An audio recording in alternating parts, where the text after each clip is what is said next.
Mes 4, en el tiempo del Eterno. Mes 7, día 4 del 2025.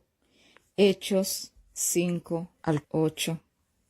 Mientras la palabra del Eterno Dios era expuesta a todos los que deseaban oír, y cada día más se sumaban a la real fila de Dios, la línea irregular seguía creciendo, pues la línea regular de aquel tiempo, a causa de la grande corrupción y apostasía, muchos se apartaban de ella, y se unían al esfuerzo de la propagación del real evangelio. Así un varón llamado Ananías y su esposa Zafira no querían quedar rezagados en la aportación para la ayuda de la obra. Así que teniendo esta heredad, propuso ante Dios entregar el dinero de la venta de esta heredad a la obra. Mas luego, viendo en sus manos el pago, que era mucho, resolvió quedarse con una parte, y su esposa asintió con él. Muchas veces creemos que un papel legal, ponchado por un membrete de abogado, es más respetado ante los hombres por tener una multa o castigo legal por incumplimiento. Y cuando prometemos algo a Dios y no lo cumplimos, decimos, oh, Dios entiende, y ahí concluimos. Y así el maligno, adormeciendo nuestros sentidos, nos arrulla en la violación a la promesa que hemos incumplido ante el eterno Dios, que es por mucho más que cualquier papel legal humano. Así roto nuestro voto, promesa ante Dios, somos hallados culpables, y todo culpable de la ley eterna universal es reo de muerte. Retener y mentir ante el eterno Dios, ante el Padre, ante el Espíritu Santo, ante los santos ángeles como testigos, ante todo el universo que nos ve, es cosa seria. Mas el ser humano finito, mortal, es más fiel a un papel legal de abogado terrenal que al abogado celestial, que es el único que lo puede perdonar, restaurar y salvar. Cosa grande es incumplir ante el eterno Dios y tomar las cosas santas a la ligera, posponiendo aquí y allá, creyendo que podemos salirnos con la nuestra sin tener consecuencias. Así pues hicieron Ananías y Zafira su esposa. Convinieron entre ambos retener parte de lo que habían prometido a Dios. Mintió a Dios y ambos, uno primero y otro después de haber consumado su mentira, murieron y fueron en un mismo día ambos enterrados. Cosa grande es tomar livianamente las cosas del Eterno. Este registro quedó plasmado en la Sagrada Palabra para que analicemos y entendamos bien esto. ¿Será esto para infundirnos temor? ¿Será para intimidarnos, como muchos suelen decir? No, de ninguna manera. Esto es para que entendamos y respetemos los votos que hacemos ante el Eterno. Es mejor no prometer a Dios que prometer e incumplir, pues nos puede costar la vida, como fue en este caso. Así, viendo la iglesia naciente en aquel entonces lo ocurrido con este matrimonio, temieron en respeto, y así no hubo lugar a dudas entre ellos que las cosas del Eterno son serias, más que lo que cualquier hombre puede pensar o plantear. Así los apóstoles seguían predicando, y muchos milagros el eterno Dios hacía a través de ellos, y el pueblo se maravillaba por esto. Enfermos, atormentados y más, todos estos venían al encuentro de los discípulos, llevados por sus familiares para ser sanados en nombre de Jesús, y todos eran sanados. Mas los que eran pro Sanedrín, ninguno se juntaba con ellos, y el sumo sacerdote y sus simpatizantes, o sea, la secta de los saduceos, se encendieron en celos, pues como ellos, que eran la línea según regular, doctos, sabios según ellos en la ley, eran opacados por este grupo de pescadores, y uno que otro letrado en lo común, y ellos, según versados y entendidos en las Escrituras, eran puestos a un lado por el pueblo. No, esto era insoportable para ellos. Así pues, no dieron paso a su mente y corazón para analizar qué ocurría, sino que endurecidos de corazón y reprobados de mente, echaron mano de los apóstoles y los encarcelaron en la cárcel pública. Mas Dios no es Dios de incompletos, y lo que empieza lo termina. Y el ángel del Señor abrió por la noche las puertas de la cárcel, y les sacó, y les dijo, id, y pónganse en pie en el templo, y hablad al pueblo todas las palabras de esta vida. Así estos prestos hicieron. Así llegada la hora en que el sumo sacerdote envió por ellos, no estaban éstos en la cárcel, aunque todo estaba como cuando los dejaron allí, puertas cerradas y vigilantes en su lugar. Así que al saber esto el sumo sacerdote, magistrados y los príncipes de los sacerdotes dudaban en qué vendría a parar aquello. Así como la arena, a la vez que es vertida en tierra, es imposible recogerla hasta el último grano. Así es la palabra de vida. Una vez expuesta, imposible es de esconder, apagar o destruir.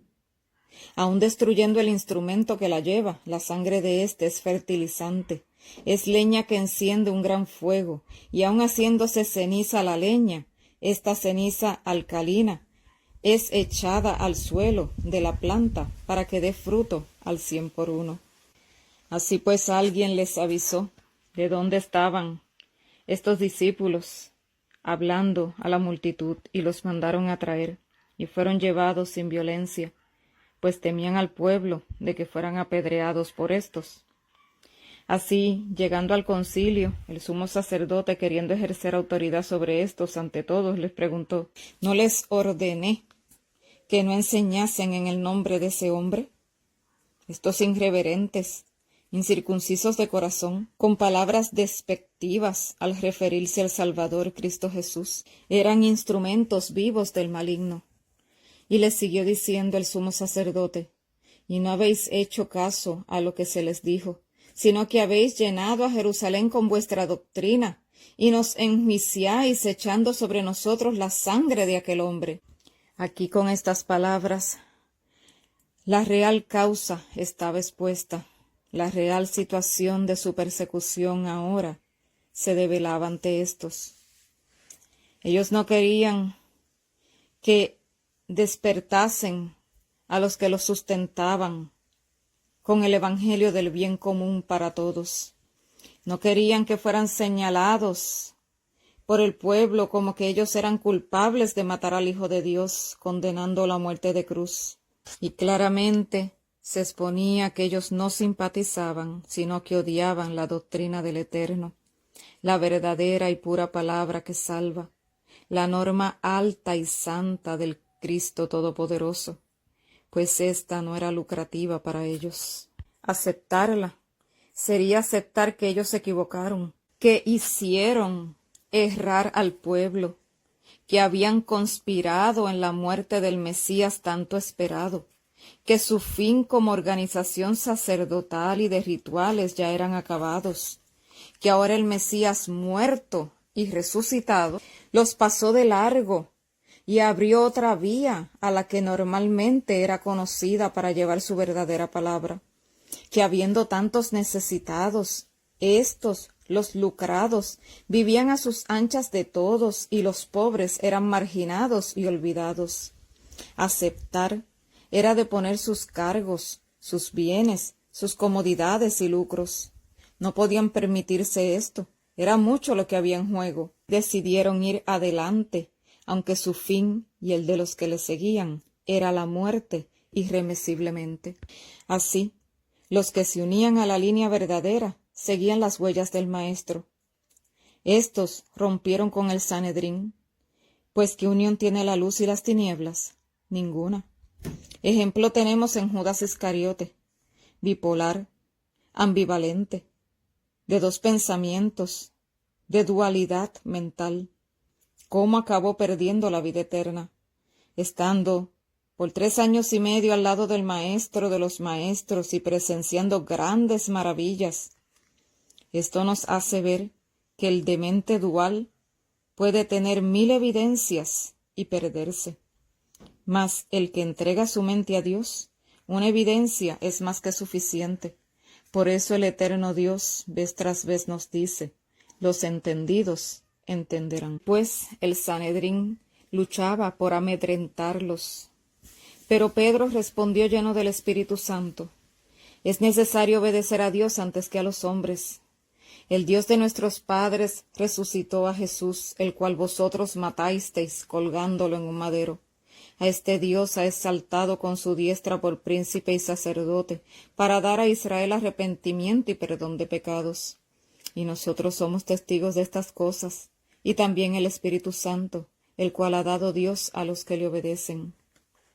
Esto cayó como agua congelada en las espaldas del Sanedrín, y se enfurecieron. Eran palabras totalmente verdaderas, mas éstos las odiaron, y confabulándose buscaban consejo para matarlos. Esto es lo que se levanta al testimonio directo de la verdad, en oídos de los incircuncisos de corazón, de líderes corruptos con apariencia de piedad. Así pues, Gamaliel, un fariseo, doctor de la ley, mandó a sacar los apóstoles para tratar de apaciguar la ira del sumo sacerdote y demás miembros del Sanedrín, y les dijo: cuidaos con lo que vayáis a hacer contra estos hombres, porque acuérdense que antes de Jesús se levantó Teudas, aclamándose, y le seguían, mas éste murió y todo se desvaneció. Luego Judas el Galileo en los días del empadronamiento, y éste también pereció y todo se desvaneció. Pues lo que no procede de lo alto, por más que se impulse, tarde o temprano caerá. Y les recomendó: apartaos de estos hombres y dejadlos, porque si esto es obra de hombres, se desvanecerá. Pero si esto es obra de Dios, no la podréis deshacer, no sea que estéis luchando contra Dios. Así los apaciguó, y llamaron a los apóstoles nuevamente ante ellos. Los azotaron, los intimidaron, ordenándole callarse y no seguir hablando en nombre de Jesús, y luego les dejaron libres. El odio por la verdad no es de ahora, es un odio que se originó en Lucifer desde que estaba en el cielo. Quien ama el poder, la riqueza, la fama, nunca podrá amar 100% la verdad, pues el amor al mundo es enemistad contra Dios.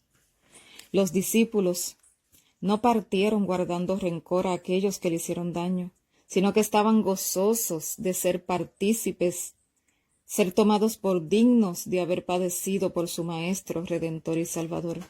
Y todos los días no cesaban, enseñaban y predicaban de Jesucristo en el templo y de casa en casa. Así se aumentó el número de los discípulos, y se quejaron los griegos contra los hebreos a causa de que las viudas eran desatendidas en el ministerio diario. Así pues, cuando llegan estas situaciones, hay que tomarse un tiempo para poner todo en orden. Y se reunieron para resolver esto, y resolvieron que los que predicaban no era justo dejar esto para atender las mesas. Así se buscaron 7 varones de buen testimonio, llenos del Espíritu Santo y de sabiduría, y los pusieron para atender estos casos. Y así hicieron, y le impusieron las manos en consagración a este cargo, para que todo fuera en orden, según la presciencia divina. Así crecía la palabra de Dios, y el número de los discípulos se multiplicaba en demasía en Jerusalén, y gran multitud de sacerdotes obedecía a la fe. Hay una grande lección aquí que debe ser atendida, en cuanto a los que se eligen para ser parte de la obra. No fue el primero que apareció, o elegido al azar por necesidad. Tenían estos que cumplir los requisitos divinos para dicha obra. Esteban era uno de los 7 diáconos. Era varón lleno de fe y del Espíritu Santo.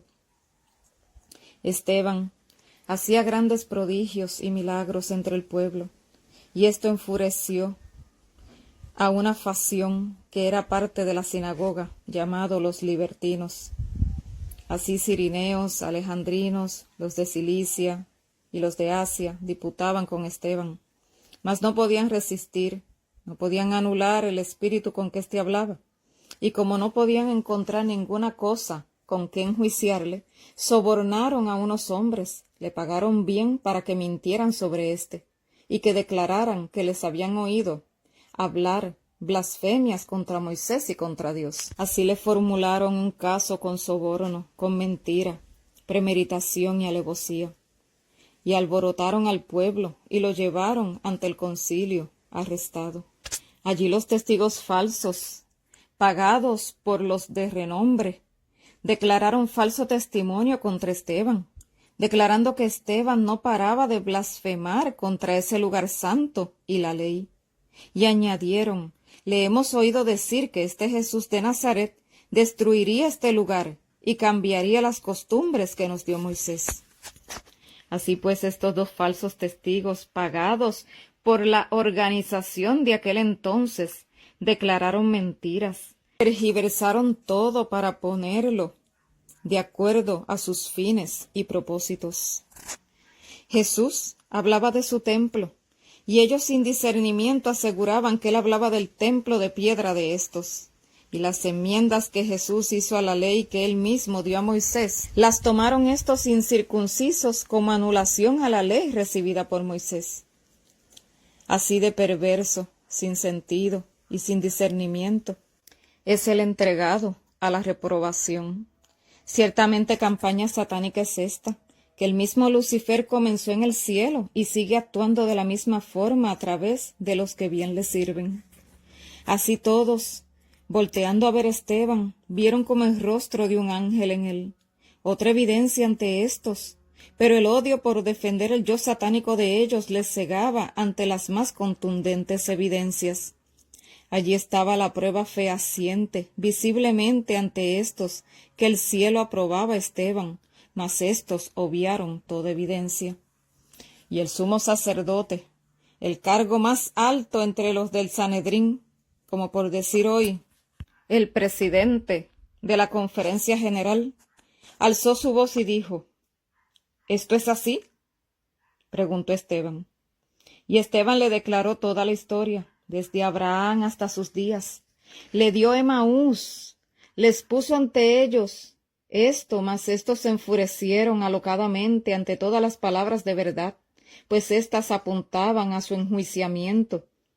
Así, encolerizados, crujían sus dientes de la ira que el maligno que les poseía les inducía. Mas Esteban, lleno del Espíritu Santo, puso sus ojos en el cielo, y vio en visión la gloria de Dios, y a Jesús en pie a la diestra de su Padre, y exclamó ante todos: He aquí veo los cielos abiertos, y al Hijo del Hombre en pie a la diestra de Dios. ¡Qué maravilla! ¡Qué gloria! ¡Qué privilegio! Que el Eterno esté al pendiente de sus hijos en todo momento y en toda circunstancia, para fortalecerlos y desterrar por su poder el temor de éstos ante la muerte.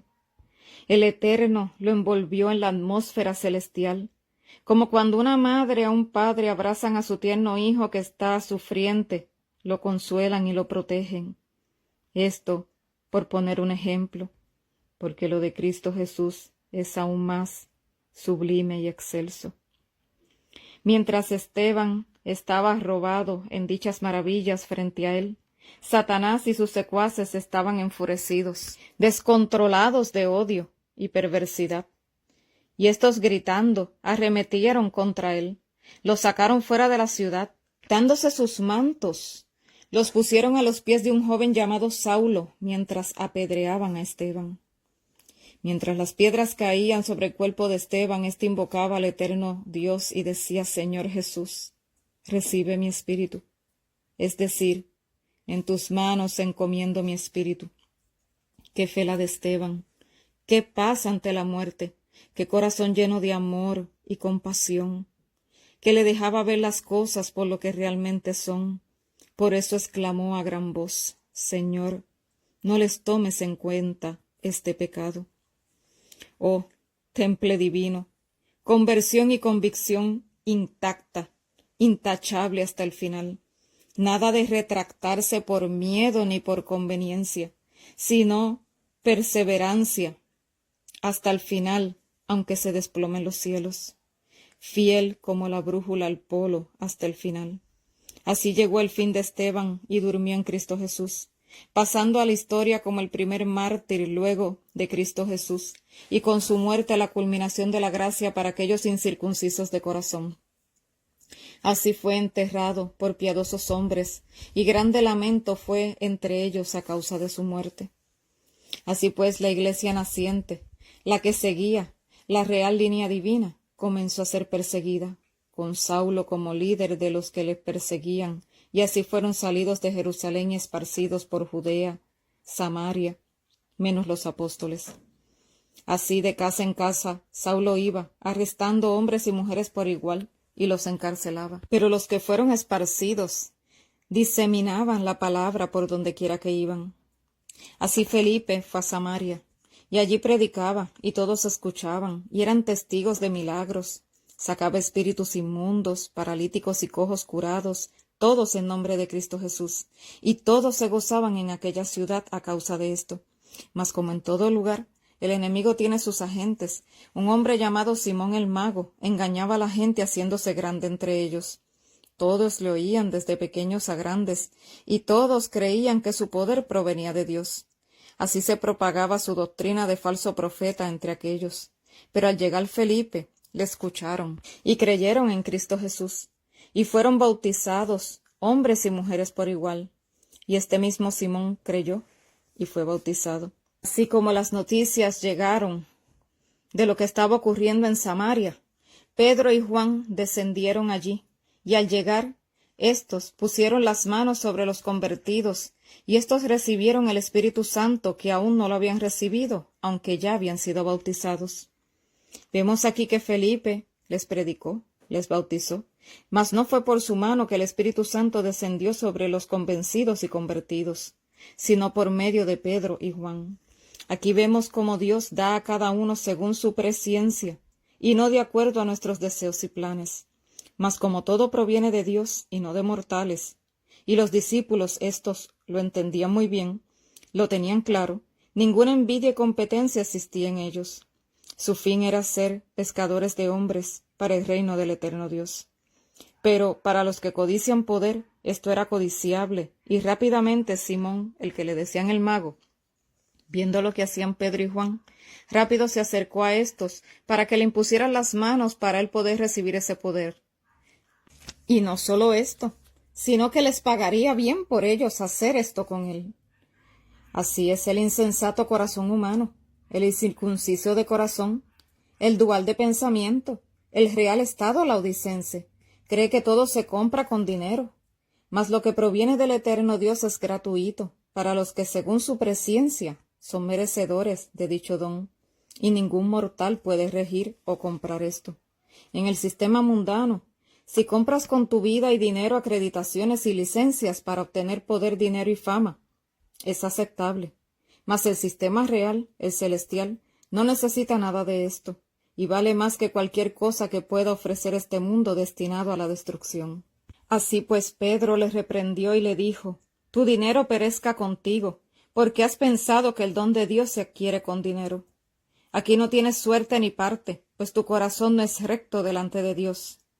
Arrepiéntete, pues, le dijo, de esta, tu grande maldad, y ruega a Dios por perdón. Quizás te sea perdonado el pensamiento de tu corazón, porque en hiel y amargura y en prisión de maldad veo que estás. Así Simón se preocupó y les dijo, dad por mí ante el Señor, que ninguna de estas cosas que habéis dicho venga sobre mí. Aquí vemos a los que escuchan, según creen, y se bautizan, pero son sedientos de poder, pues aman el ser notados y reverenciados. Se ajustan a las circunstancias siempre y cuando saquen buen partido de ello. Pero los verdaderos hijos de Dios no se detienen por esto. Así que siguieron hacia adelante los discípulos en su misión, pues cuando entendemos la real misión podemos ver a las claras los obstáculos, mas los entregamos a Dios y continuamos. Así, el fiel siervo de Dios avanza si Dios le dice, y se detiene si Dios le dice. Así nuestro pie nunca resbalará jamás. Así pues Felipe fue enviado por el ángel del Señor al sur, al camino que baja de Jerusalén a Gaza, que es un desierto. Y así hizo Felipe, y encontró un etíope, un eunuco, hombre de autoridad, súbdito de Candace, reina de los etíopes. Este era el encargado de todos los tesoros de ésta, y había ido a Jerusalén a adorar, y estando de regreso en su carro sentado leía el libro de Isaías. Así, el Espíritu impulsó a Felipe a acercarse a él y a preguntarle si entendía lo que leía, y Felipe corrió hacia él. Así es cuando Dios te manda. Se corre a cumplir la orden recibida por él, como David cuando corrió hacia Goliat. Y Felipe le dijo, ¿entiendes lo que lees? Y el etíope le respondió, ¿cómo podré a no ser que alguien me lo explique? Oh, maravillas de maravillas. Los ojos del eterno Dios van por toda la tierra buscando a la gente pensante, aquellos que anhelan entender, que luchan por buscar la verdad, de entender los designios divinos. El Eterno vio a ese etíope haciendo así y no podía dejarle allí a su suerte. Por eso urgió a Felipe a ir a su encuentro. Rápidamente el etíope rogó a Felipe que se subiese a su carro y se sentara con él. Y lo que leía el etíope era la parte de Isaías que dice, como oveja fue llevado al matadero, y como cordero mudo delante de los trasquiladores, no abrió su boca. En su humillación su juicio fue quitado, mas su generación, ¿quién la contará? Porque es quitada de la tierra su vida. Y el eunuco no entendía, y le dijo a Felipe, explícame, ¿habla de él mismo, el que escribió aquí, o de otro profeta? Y Felipe, gozoso y lleno del Espíritu Santo, abrió su boca y le predicó el Evangelio de Jesús, del cual allí se refería Isaías. Aquí vemos a Felipe en dos escenarios, primero en Samaria, tirando la red, y luego en el camino que va de Jerusalén a Gaza. El Eterno lo llevó a pescar con la caña de pescar. Ambas acciones son sumamente necesarias para el avance de la obra del Eterno Dios, pues aún por una alma el Eterno hubiera venido a morir para salvarlo, y hay grande regocijo en el cielo por un pecador que se arrepiente. Así que de camino, mientras Felipe le explicaba al etíope todas las maravillas en Cristo Jesús, llegaron a un lugar donde habían aguas abundantes, y el eunuco dijo a Felipe, ¿qué impide que yo sea bautizado? Y Felipe le contestó, si crees de todo corazón, bien puedes. Esto es, si crees sin doblez de espíritu, si estás decidido a entregarle todo a él, sí puedes ser bautizado. Si descendieron del carro y fueron al agua, y Felipe bautizó al eunuco. Y cuando subían del agua, el Espíritu del Señor arrebató a Felipe, y el eunuco no le vio más, pero gozoso siguió su camino. Qué poder el de nuestro grande y poderoso Dios, el cual tenemos a disposición si nos mantenemos tras sus pisadas y somos prestos a hacer su voluntad en nuestras vidas. Así Felipe se halló en Azoto, y en su caminar predicaba el santo evangelio en todas las ciudades hasta llegar a Cesarea. Así es como el Eterno abre paso a su obra, inimaginablemente, incomprensiblemente para la mente mortal finita. Su poder sobrepasa todo entendimiento, su fin es salvar, y en eso se concentra todo movimiento y esfuerzo celestial. No hay otra obra mayor hasta que ésta sea consumada, hasta que sus verdaderos hijos estén con él en las mansiones celestiales. Si todos entendiéramos esto, si diéramos prioridad a lo que realmente es prioritario, no estorbaríamos el plan del eterno Dios tanto en nuestras vidas ni en las vidas de otros. Pues cuando somos de ojos abiertos, entendimiento claro y de puro corazón, las prioridades cambian, y es ahí donde el eterno Dios nos puede desplegar sus verdades, y podemos entonces comenzar a hacer su voluntad en nuestras vidas, e influir con nuestro ejemplo en la vida de los demás, para que éstos también anhelen vivir vidas como es en Cristo Jesús. Gloria y honra al que vive por siempre. Amén.